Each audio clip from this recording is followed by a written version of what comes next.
That's private video. All right, we're gonna restart the Board of Supervisors meeting. We are having some technical difficulty with our video switch. So you may not see us, but you should be able to hear us. And hopefully we'll get this fixed soon. All right, let's go back to appointments. We got the Planning Commission. Robert Lucas's term expires on 3/23. We have no other applicants. It looks like he's willing to continue. And he's willing to continue. I'll Yes, make sir. a motion for him to continue. All right, we have a motion for Mr. Lucas to continue. Do we have a second? I'll second. And a second. All right, Mr. McDaniel? Yes. Mr. Day? Yes. Ms. Ayers?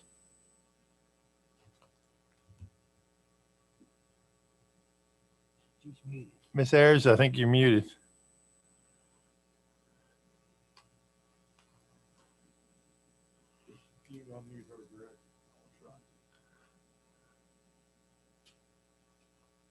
Can you hear me now? Oh, we can hear you now. Okay. It still shows that I'm waiting to begin. So, yes, for me. I vote yes. Can you hear me? We can hear you. Can you So I hear vote us? Yes. Yes. So I Okay, voted are you in yes. favor of Mr. Lucas continuing to serve? Yes, I vote yes. Okay, thank you. Mr. Lewis? Aye. And the chair votes yes. Then we have two candidates for EDA, Mr. Brown and Mr. Ferris. They're both willing to serve. If asked, we don't have any other applicants. Being the liaison to the EDA, I'd say both of them bring a lot of experience and expertise to the position, and I'd make a motion that we continue both of them. Okay, we have a motion to continue with both of them. Do we have a second? Second. And a second. All right, Ms. McDaniel? Yes. Mr. Lewis? Aye. Mr. Day? Yes. Ms. Ayers? Yes. And the chair votes yes. On to the Mr. Chair, just to be clear, can we do both of those together? Yes. Okay. Thank you. scheduled budget meeting number 3. Okay, since the last meeting, the Finance Committee and staff have worked on the draft budget, and as of what you see today, it is balanced. However, there's some caveats here, a few things I'd like to point out. The General Assembly has recommended 5% raises for state employees to include constitutional officers, jails, and SOQ positions in public schools. We have included so far the county's portion with the constitutional. Steve did a lot of work and coordination on that in a very short time. But we do not yet have a revised request from the jail or the school division, who they don't have their budget calculator yet, to my knowledge. So we will be seeing more from there. I don't anticipate a whole lot coming from the jail, because I believe there's only 3 locally funded positions at the jail. So I don't think that's going to have a tremendous impact, because there's a revenue associated with most of what would be coming if the budget ultimately goes through as currently presented. A couple other things. The last Finance Committee meeting was last Wednesday. In it, we discussed some budget adjustments, including adjusting some of the revenues to up a little bit because of, and Steve and I felt like it's realistic to do so in a couple areas. And on last Thursday, keep in mind that was Wednesday, on last Wednesday night and Thursday morning, Mr. Bolster worked through the budget to adjust some more in there. So some of the recommendations, he included the recommendations from the Finance Committee, and then in an effort to completely close the gap, he made some additional cuts, which he ran by me, and for discussion purposes, I agreed with him beyond what the Finance Committee had discussed the day before. And he'll review those in a minute. Though the revised budget was sent to the Finance Committee on Thursday, we have not yet discussed it as a group. Therefore, I want to make sure the board completely understands that A lot of the changes you'll see here were not specifically recommended by the Finance Committee, despite the fact they're listed under the Finance Committee recommendation column. We just had to move fast on Thursday to get the agenda posted. Again, they're Steve's efforts with my support to give the board a balanced budget as of today. And all are certainly open for discussion and amendment. And so with that, I will turn it over to Steve. Steve, is that pretty accurate? Yes, sir. Yep. Except for one thing I wanted to clarify. So we are looking at the BOS adjust column and not the Finance Committee column. Okay. And so what I'll do is I'll just kind of cover over each of the changes. So right now, if you have either the hard copy of the draft budget or if you're on board docs, I'm looking at page 3. So we made some upward adjustments to revenues on real estate, personal property, and on the next page, which you should see, it's on page 5, B poll. And so what we did is we as a finance committee looked at where things have been and where things are now through end of month February, and then did our best to project how we think that might continue or not continue into the future. And so again, we made adjustments on real estate, personal property, B poll. If you go down to page 6, you can see the recordation tax is up as well. Made one minor adjustment, upward adjustment to the sale of scrap metal. And then the remainder of revenues were adjusted based on grants to making sure that the expenditures and the revenues were dollar for dollar. And the last thing I'll add is on the unassigned reserves. There was a lot of discussion about using fund balance for one-time efforts. And so we did increase use of unassigned reserves for the register software upgrade. And so that was $19,000. So when you look on the revenue side, that's a total increase of $342,556. So again, the adjustments that are color coded on the revenue side, it's an increase of $342,556, of which $19,000 is linked to unassigned fund balance. Yeah, and it's just important to point out that is not increasing tax rates. That's just us looking at, or you looking at trends at the current rate and what we can expect for next year. That's correct. Yes, sir. Yes. So I don't know if that may not be in the agenda report. So the balanced budget that you see has no tax increases reflected in it. One thing I'd mentioned too about the personal property tax. So on a separate topic that was being discussed, Mr. Weitzel had mentioned that personal property or the vehicles are appreciating and not depreciating. And so that's certainly an impact that we made an adjustment for when we were evaluating revenues.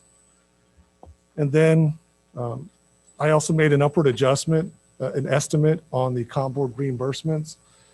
And so it's an estimate. They will not release the COM board will not release their estimate until March 12th. So I will bounce my estimates off of what they do and make the appropriate adjustment moving forward. Okay.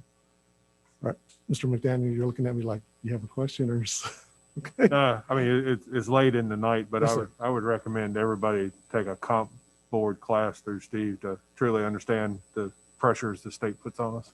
Yeah. It is, and the reason I've kind of mentioned that is that it's a little bit tricky when it comes to the COM board, because what they talked about is they want to bring up underfunded positions, underfunded being as that they reimburse at about 10%. They want to bring those up to 50. And then for those that are purely unfunded, so for example, in Mr. Weitzel's office, the chief deputy position, the COM board says, yes, you're authorized it, but we're not going to fund it. So what they want to do is for those unfunded positions, bring the reimbursement up to 10%. So it's a little bit complicated. Had to work with the constitutionals to make sure that my estimate was somewhat accurate. But again, we'll know for sure on March 12th. So when we were talking about health insurance earlier, we talked the possibility of taking like $212,000 out of unassigned reserves and setting a separate account. That way we wouldn't have to budget that. Would that be a savings to the budget or? I didn't interpret the conversation that way. The way I interpreted it is that right now we've got health insurance budgeted at 9.1% increase. Right. And what Mr. Gordon was showing is that if you fund it at the max liability, I know I heard it, an hour and a half ago, but it was like 11.7 or something like that. So if you, that would have to be adjustment on the budget. Right, because then we talked about the difference was 212,000. Well, if we've got money, unassigned money sitting in a reserve, and you assign a portion of that to an account, so the worst case scenario, you would have to use it. Best case scenario, you wouldn't, but you wouldn't have to work that number into the budget per se. Or am I not thinking correctly? I didn't interpret it that way. I saw it as, it sounded like there was two different things going on. You could look at your max liability and Right. say, hey, if you budget it 11.7, if that's what the number was, then you would go ahead and put that into your budget. But then you have the whole concept of setting your rates that you're going to actually use to put in the budget, which, if you do it at the max rate and you end up not breaking even, but if you end up, your actual claims are, 200,000 less than what you set aside, then that's going to generate that surplus. So I didn't interpret it as, let's go ahead and set aside money. I mean, that's something we would have to evaluate. Dr. Lyons, if I may, as a member of the Personnel Committee Yeah, and the please, Finance Committee, I think there's some questions to be asked there too, and that I had a note to go through that. Right, because So I think, otherwise you have to, if you don't take that money out of reserve, you're going to have somebody pay to generate that fund and then hopefully not use it.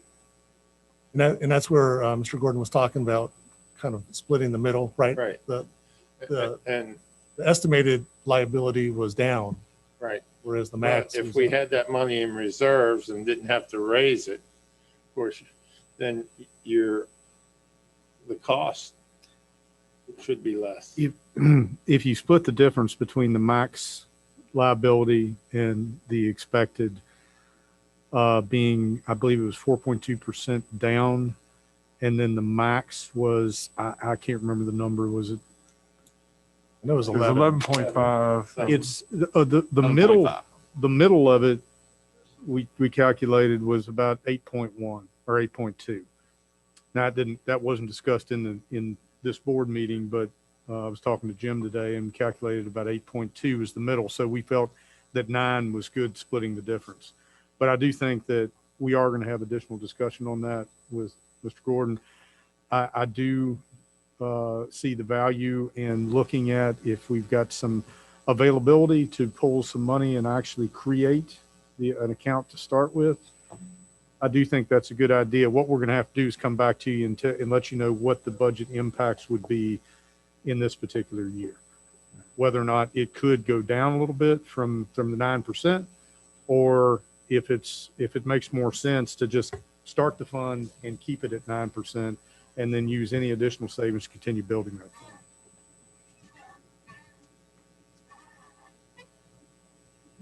Where do we have the funds to pay local choice for our exit?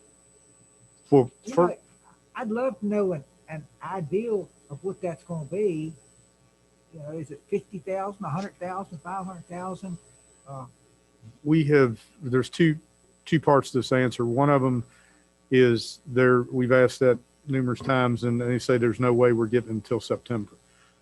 The second thing is One Digital is looking at our experience rate over the past however many years. He said he would be surprised if we had a payout. Don't want to stand on that for sure, but if you were going to take it, you either budget for it or you take it out of your general fund. You appropriate it in September if they if they say, well, you need to buy us out.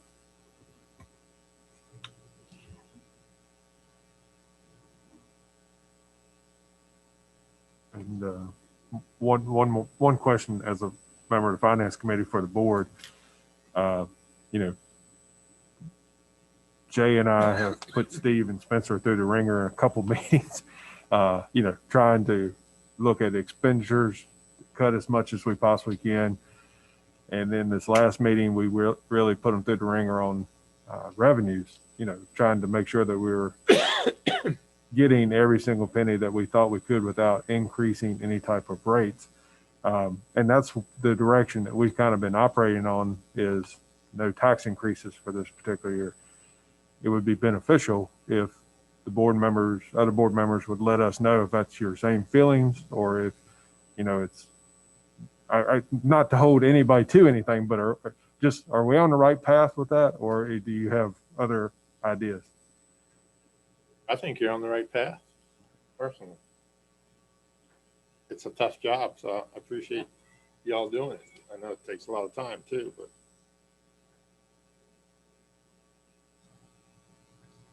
Can you hear me, David? No, ma'am. You can hear me? Yeah, I can hear you now. Okay, let me speak up. So I want to also thank you both, everyone involved, for working so hard on it.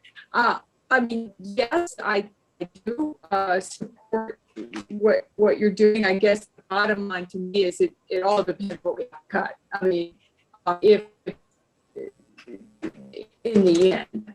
But so far, I'm feeling pretty good. Hey, Leslie, it might help if you turn your video off. I can't, Spencer, I'm complete. It's like spinning. There's no way I can push any button that works. Okay, It's completely frozen. gotcha. So, Oh, there you go. Stefan must have stepped in.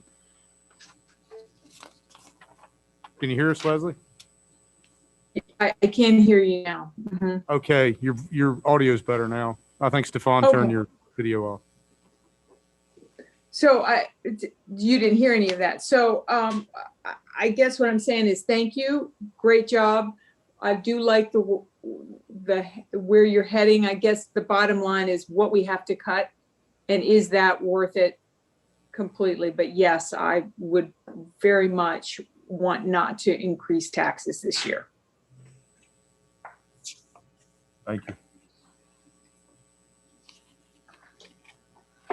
Okay, so if there's no further questions on the revenue side, I'll go ahead and transition to the expenditure side. So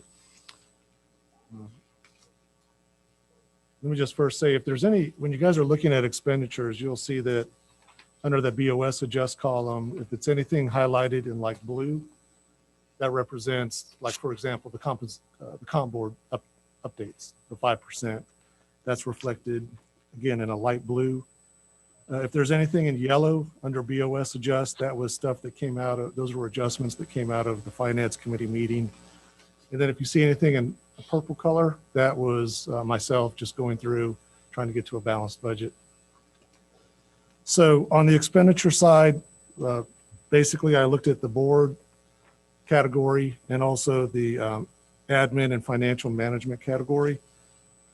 And anywhere from travel to training to professional services to office supplies to contracted services, there was about 9 line items that I went through and made adjustments on. So just looking at county departments, that reduction was $10,970. And it ranged from as little as an $85 reduction to as much as a $5,000 reduction. So it's several in between there. And again, that was kind of a look back, is where was history previously? How are things looking now? Noting that the FY21 budget, in particular on travel, was cut 50%. And then just, you know, where's the future going? The other thing, I guess, that I took liberty of doing was looking at the nonprofits. And so all the changes that you see basically reflect funding at FY 2021's level. And so I basically moved everything back down to 21 level. And that goes all the way from SPCA to Blue Ridge Legal Services, all the way down to SIRCAP. And so all of that combined was a reduction of 31,226. So when you take the county department cuts of 10,970 plus the nonprofit reduction to 21's level, that's 31,226. That's a combined 42,196. So all those moving parts got us to a balanced budget at this point. And Mr. Suter did a great job communicating that this was a recommendation. The Finance Committee didn't see some of the reductions that are in this budget. It was basically completed late Thursday. So we're here to ask that board members review the documentation. And I can send a separate email to you all that highlights all the changes that are reflected in this budget.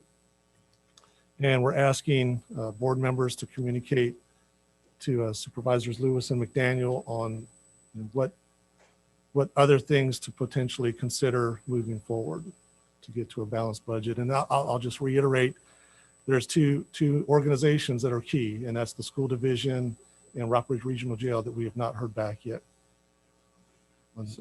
I will say one thing. I think I'll clarify this correctly. Steve, when you said highlights the changes, they already have a document that highlights. You're talking about summarizing the changes.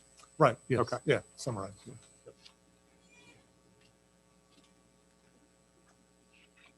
So the question, I guess, is did you all have the appetite to go through this thing line by line tonight, or do you want to further look at it or pick out anything broad to talk about? I mean, there's little cuts. You might have noticed that the Board of Supervisors, Steve cut the Board of Supervisors travel by some, looking at the history, jumped in there and cut my travel some.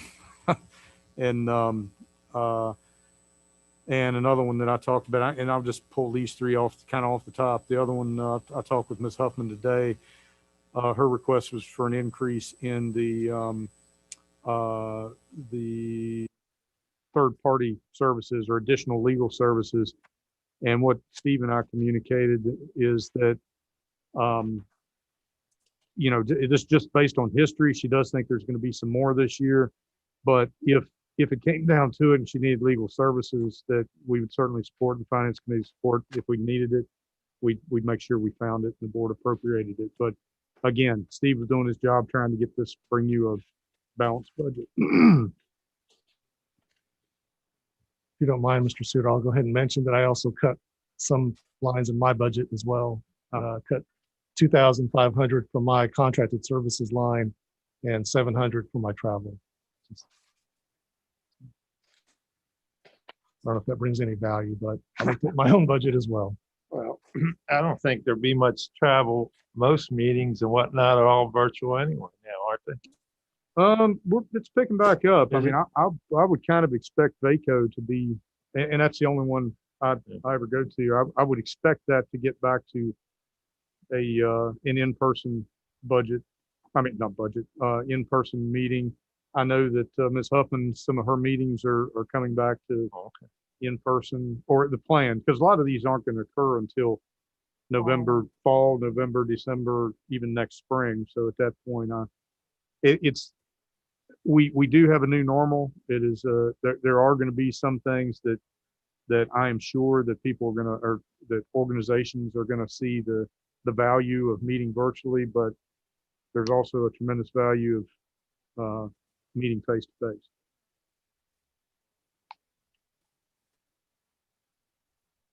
Well, I would suggest everyone look at these changes at their leisure and get back to, either David or Jay with any concerns. When's the next Finance Committee meeting? I've got it up for the 18th, the 17th is what 17th. And so get your concerns to them prior to that on the 17th. And if they don't hear from you, then The 11th. Oh, the 11th. Yeah, we Did we work that one in? decided last week. Sorry, to have one you're on the right. 11th. Okay, well, then So if you could let us know by Wednesday, would Yeah. be good. if they don't hear from you by Wednesday, we'll assume that you agree with everything that's in there. The one question that, since we do have a little bit of clarity around the state with constitutional 5% and stuff like that, what we currently have in the budget for our county employees is a 2% raise, correct? That's correct.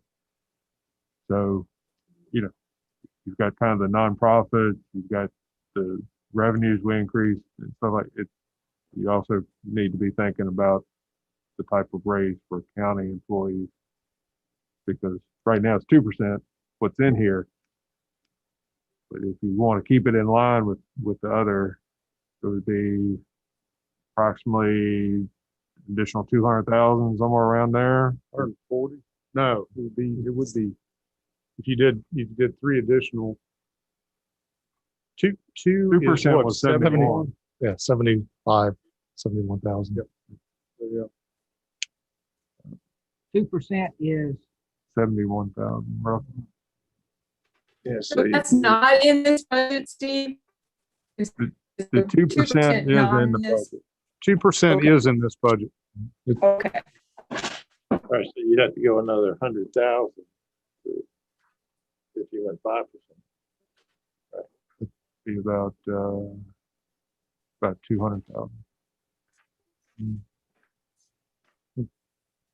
Or After no, line. I'm sorry. Yeah. I'm thinking about the total amount. Yeah, Yeah. yeah. You're talking about 100,000. Yes. And additional. Now we'd have to cut somewhere else. Just some things for you to think about. Get back to it. Any other budget concerns right now? Again, I appreciate all the hours and time that everyone's putting in on this. We might be able to get more revenue if we charge Mr. Bolster rent for all the nights he's. That's better to hear on it. Anything else on the budget, Mr. Bolster? No, that's it. All right, some board comments. Try to be quick. can I just, actually, can you hear me? We can hear you now. Okay, I'm just gonna tell you, give you my tourism report. Can I do that really quickly? Yeah, Tourism launched its spring PAC program, or will, on March 15th. And remember, PAC stands for Protecting All Citizens and Travelers. The campaign is called We Love It When You Visit. You can see it in your eyes. This campaign will focus on personal connections between business owners, managers, staff, and their customers. Photos of business and staff will be used for an 8-week Facebook campaign driving traffic to a webpage featuring interviews with PAC businesses. Additionally, the page will link out to the PAC consumer page, reaching all the PAC participants and the mass to their location. There you go. Thank you. okay. Since the last meeting, Mr. McDaniel, myself, Susan Hammond, Sheriff Funkhauser, and Mr. Suter had a meeting to discuss the Tinkerville Road concerns. It was a good meeting. We learned a lot.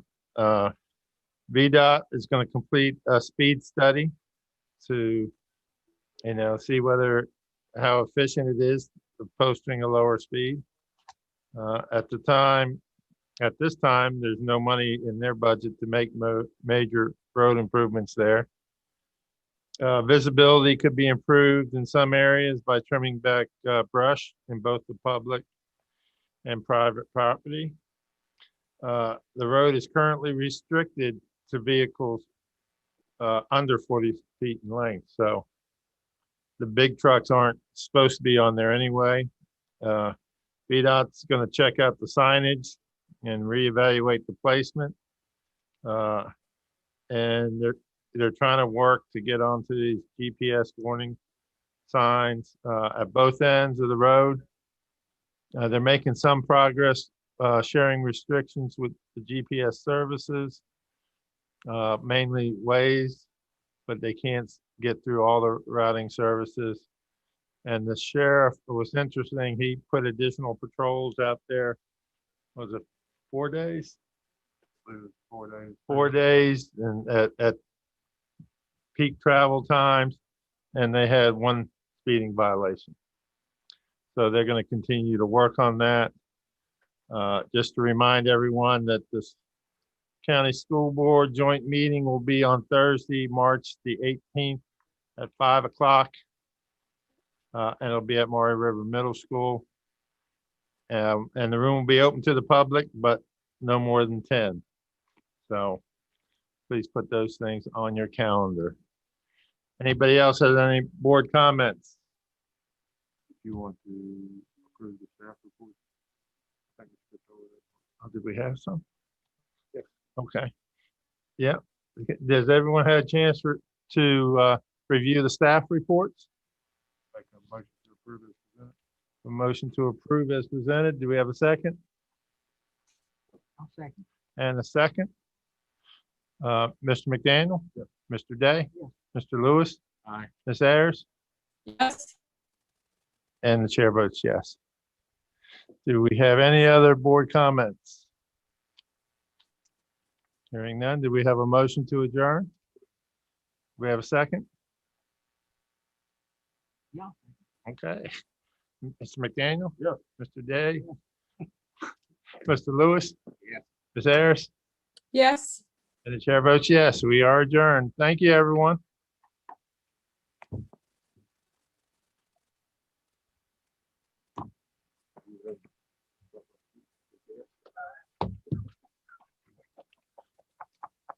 Well, Mr. Lewis, one of the might be right there. we had a special this morning on Channel 7 News. I saw that. When you gonna get- I just said it. I'm just gonna say you plant seeds. I'm not on the first thing they starting. I was thinking that maybe they start the new thing, this thing. Call Bruce and say. Yeah. Come check out my greenhouse. Yeah. Oh, okay.